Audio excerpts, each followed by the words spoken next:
Bendito sea Dios que nuevamente me concede el poder dirigirme a todos ustedes, hermanos y amigos, hermanas y amigas de Baja California Sur, algunos que me ven desde Oaxaca y otros que me ven también desde Monterrey, que nos permite vernos hoy para comentar un poco el mensaje que Dios quiere darnos con ocasión del próximo domingo, 14 de septiembre.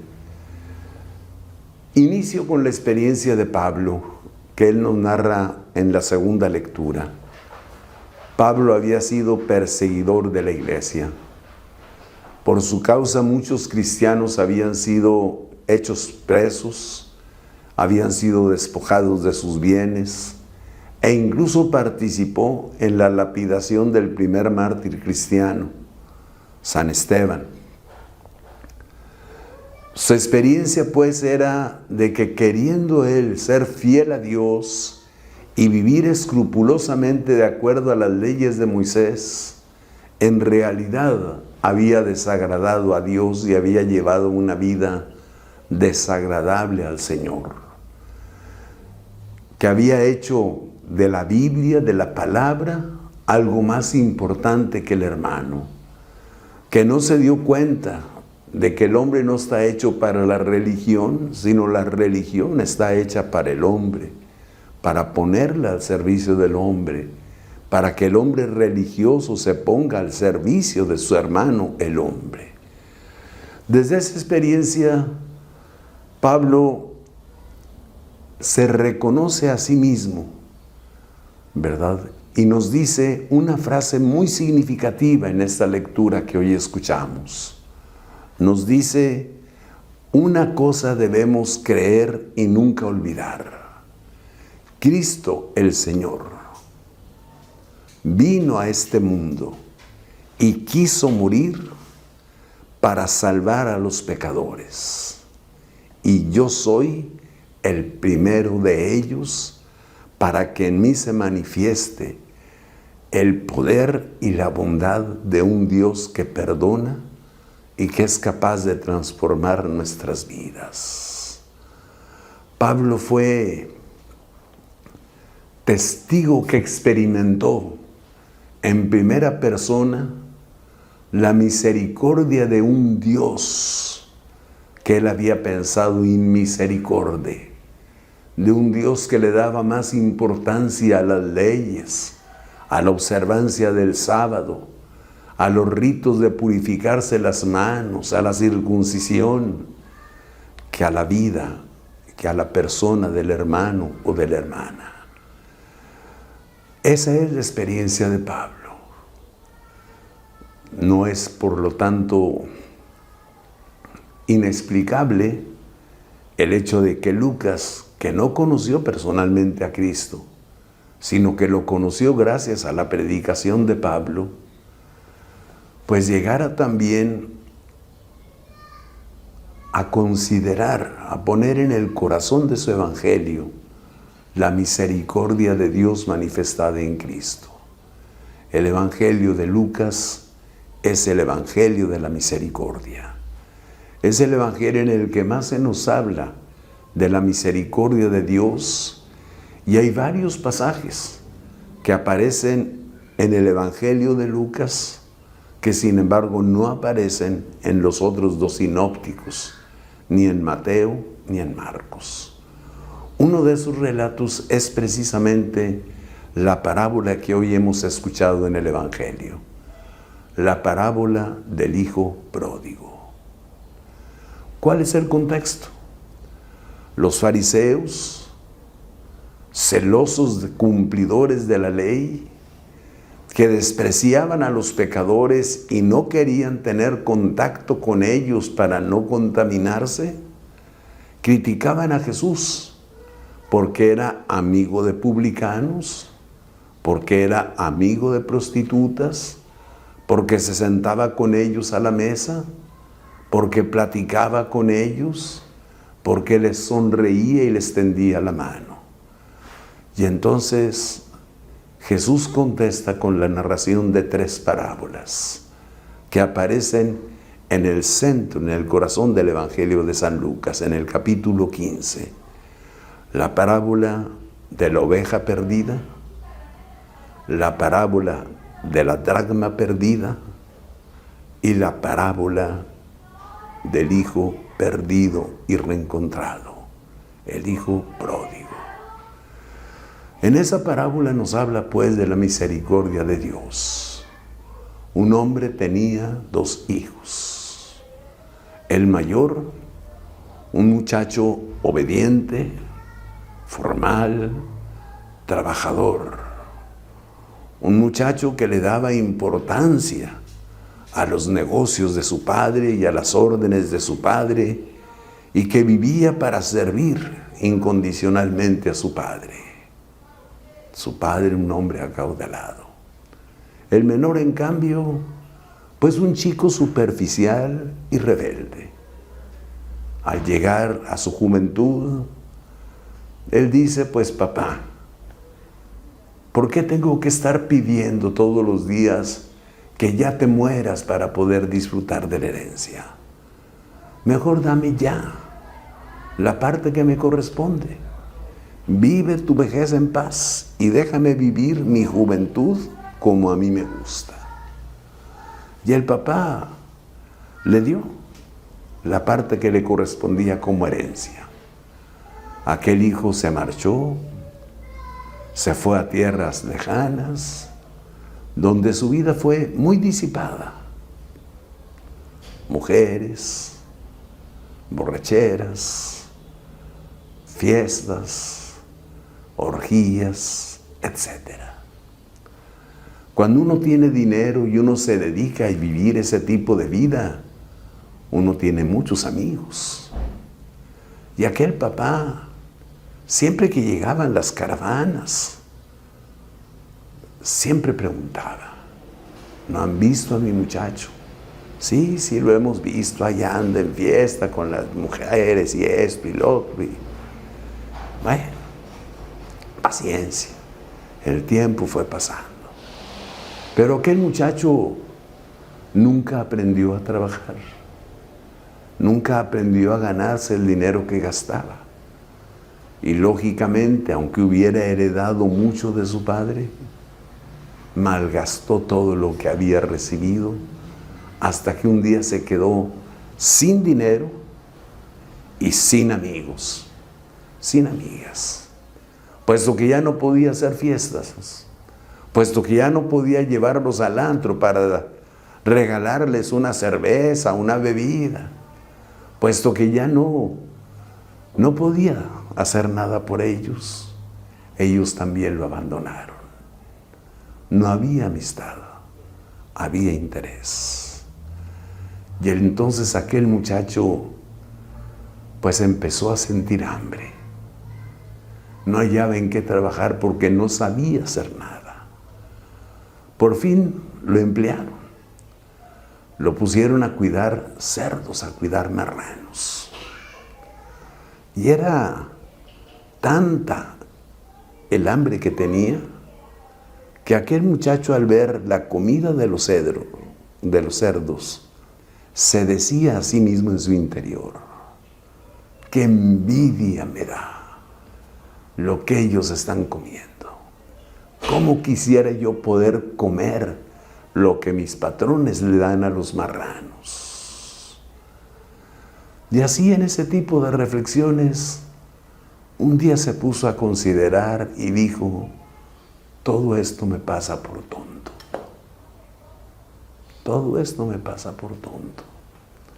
En la casa de mi padre había muchos criados y todos vivían bien y todos comían bien y todos vestían bien y todos recibían buena paga. Y yo aquí, queriendo comer lo que los marranos quieren. Ya sé, me levantaré, volveré a mi padre y le diré. Y empieza a grabarse mentalmente y emocionalmente el discurso que le iba a decir a su papá. Cuando llegue ante él me voy a postrar y le voy a decir: Padre, he pecado contra el cielo y contra ti. Recíbeme, no como hijo, sino como a uno más de tus criados. Pero el papá, que cada mañana, que cada tarde, se asomaba a la terraza de su casa para ver si por los caminos veía regresar a su hijo, un día vio la figura del hijo venir. Venía delgado, con paso vacilante. Venía con su vestido de andrajos. Y el padre bajó de la terraza a toda prisa.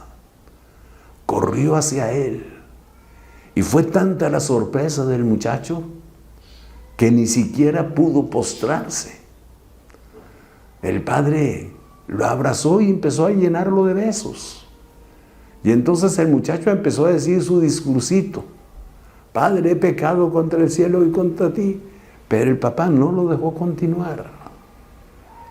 Les llamó a los otros criados, y les dijo: rápido, vayan y maten el becerro más gordo. Tráiganse a los músicos. Preparen una fiesta.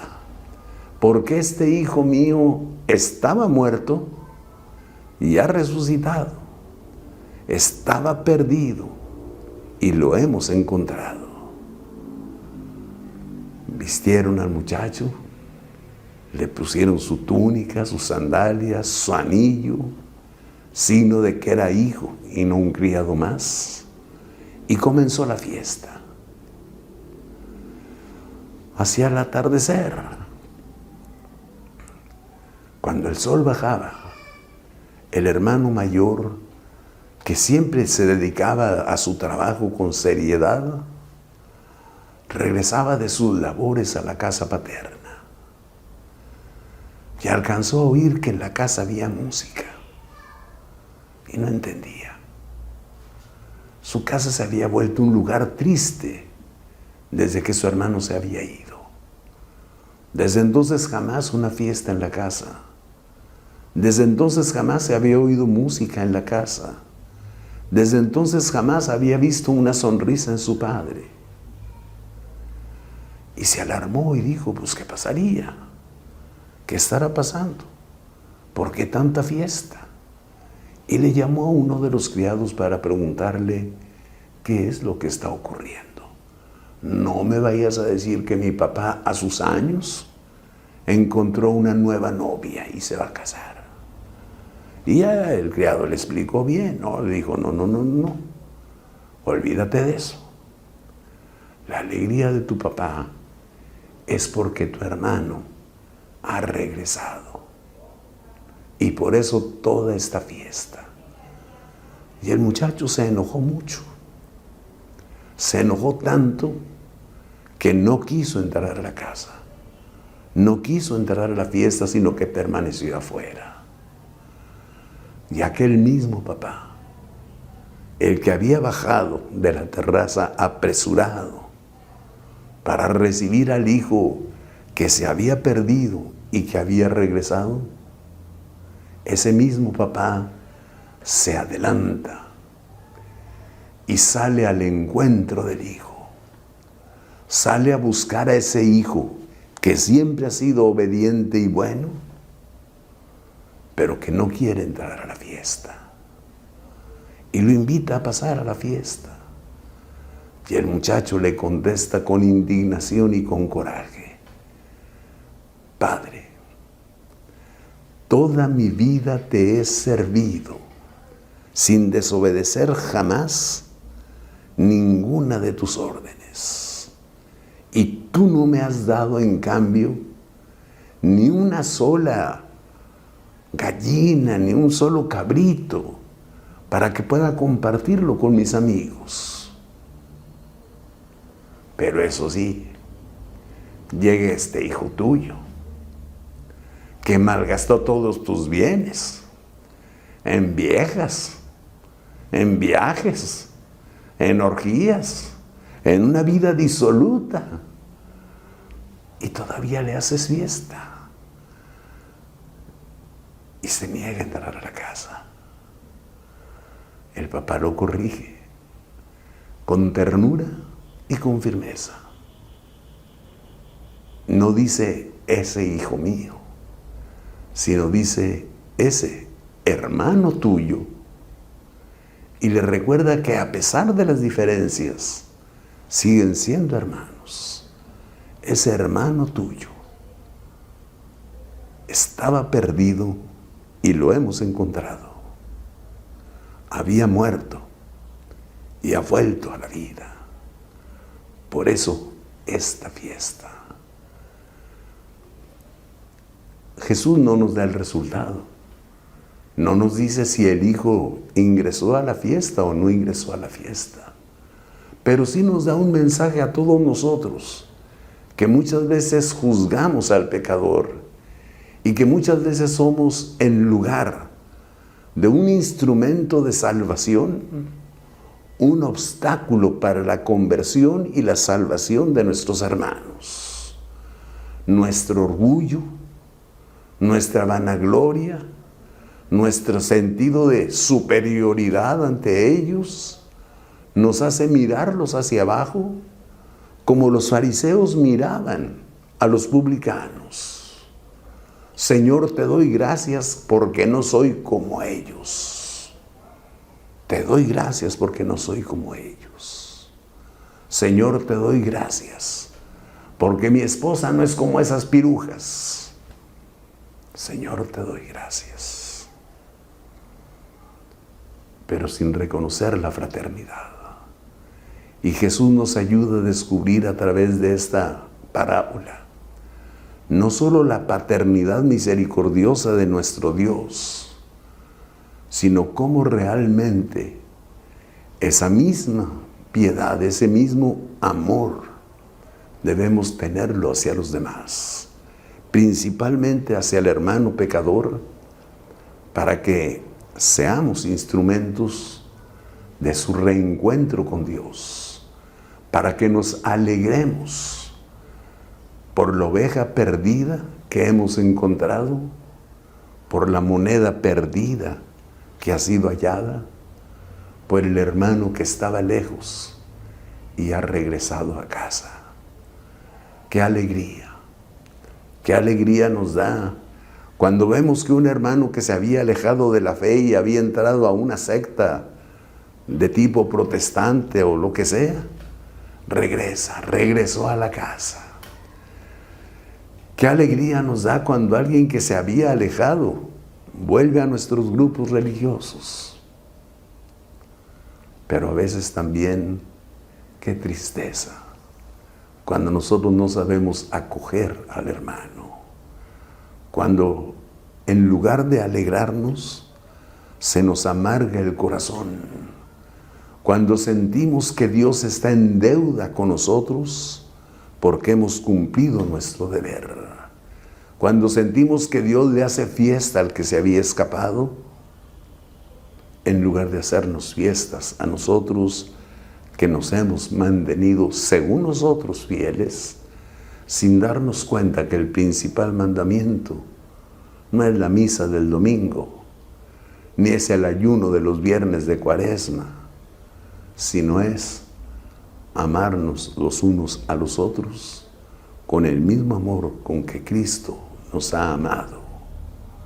De una cosa podemos estar seguros: el Hijo de Dios vino a este mundo y se entregó a la muerte para salvar a los pecadores.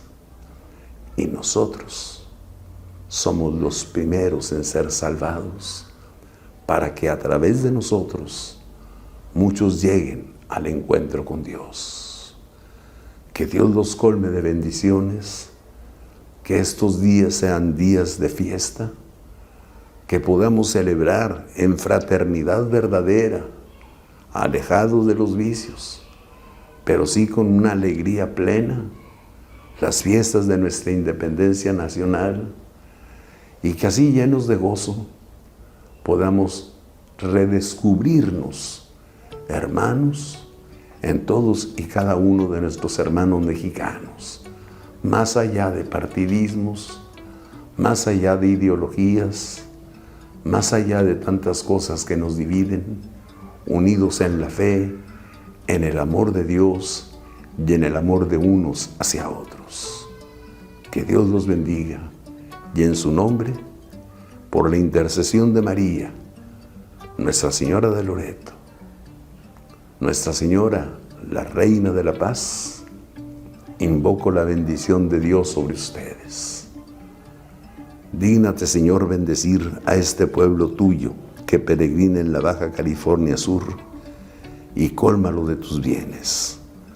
Danos un corazón de carne y no de piedra, para que sepamos amarnos los unos a los otros y para que seamos instrumentos de salvación para los demás. Que la bendición de Dios Todopoderoso, Padre, Hijo y Espíritu Santo, descienda sobre ustedes y les acompañe siempre. Amén. Gracias y felicidades. Bonitas fiestas de independencia.